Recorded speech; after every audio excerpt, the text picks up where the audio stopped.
ఫ్రాక్చర్కి plate లేదా rod వేస్తే steel బెటరా టైటానియం బెటరా చాలామంది ఈ క్వశ్చన్ అడుగుతారు. నేను క్లారిటీ ఇస్తాను. నేను doctor Vemula Raj Kumar, joint replacement and trauma surgeon.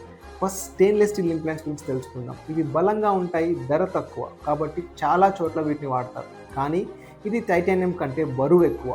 కొందరికి ఇందులో ఉండే నికిల్ వల్ల అలర్జీ రావచ్చు, టిష్యూ రియాక్షన్స్ ఛాన్సెస్ ఎక్కువ, ఎంఆర్ఐ స్కాన్ చేసేటప్పుడు ఇంటర్ఫిరెన్స్ ఆర్టిఫాక్ట్స్ ఎక్కువగా వస్తాయి.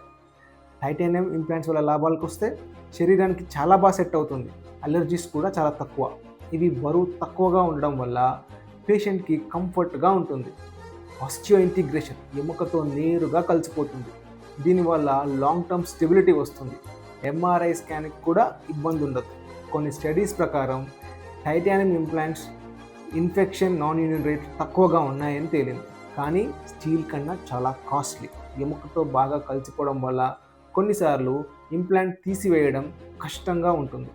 సో ఏ ఇంప్లాంట్ వాడాలనేది ఫ్రాక్చర్ రకం, లొకేషన్, పేషెంట్ ఆరోగ్యం మరియు ఖర్చుపై ఆధారపడి ఉంటుంది. మీ సర్జన్ని సంప్రదించి మీ కేసుకి ఏది బెస్ట్ అనేది చర్చించండి. ఆరోగ్యంగా ఉండండి.